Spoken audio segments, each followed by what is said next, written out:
UAE-യിൽ പെരുന്നാൾ അവധി പ്രഖ്യാപിച്ചു. സർക്കാർ മേഖലയിൽ 4-ഉം സ്വകാര്യ മേഖലയിൽ 3-ഉം ദിവസമാണ് അവധി. പെരുന്നാൾ ദിവസം അനുസരിച്ച് സ്വകാര്യ മേഖലയിലെ അവധിയിൽ മാറ്റമുണ്ടാകും. ഇന്ന് ചേർന്ന യോഗത്തിന് ശേഷമാണ് മാനവ വിഭവശേഷി സ്വദേശിവൽക്കരണ മന്ത്രാലയം ചെറിയ പെരുന്നാൾ അവധി പ്രഖ്യാപിച്ചത്. സർക്കാർ ജീവനക്കാർക്ക് മാർച്ച് 19 മുതൽ 22 വരെയാണ് അവധി.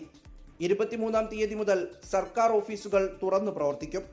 സ്വകാര്യ മേഖലയിലെ ജീവനക്കാർക്ക് മാർച്ച് 19 മുതൽ 21 വരെ 3 ദിവസമാണ് അവധി പ്രഖ്യാപിച്ചിരിക്കുന്നത്.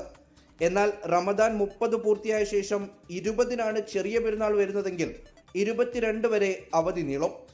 അവധി പ്രഖ്യാപിച്ചതോടെ നാട്ടിൽ പോകാനുള്ള തയ്യാറെടുപ്പിലാണ് മലയാളികൾ ഉൾപ്പെടെയുള്ള പ്രവാസികൾ. വാർഷിക അവധിയടക്കം ഈ സമയത്തെടുത്താൽ കൂടുതൽ ദിവസം നാട്ടിൽ നിൽക്കാനാകുമെന്നും ഇവർ കണക്കുകൂട്ടുന്നു.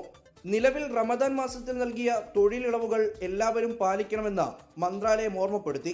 സ്വകാര്യ മേഖലയിൽ കൂടുതൽ സമയം തൊഴിലാളികളെ ജോലി ചെയ്യിപ്പിച്ചാൽ കർശന നടപടി ഉണ്ടാകുമെന്നും മുന്നറിയിപ്പുണ്ട്. 24 ദുബായ്. ലോകത്തെവിടെയായാലും ഏത് സമയത്തും 24 വാർത്തകളും ഓഗ്മെന്റഡ് റിയാലിറ്റി പാക്കേജുകളും എക്സ്പ്ലെയിനറുകളും വിശദമായി കാണാൻ ഞങ്ങളുടെ യൂട്യൂബ് ചാനൽ നിങ്ങൾക്ക് സബ്സ്ക്രൈബ് ചെയ്യാം.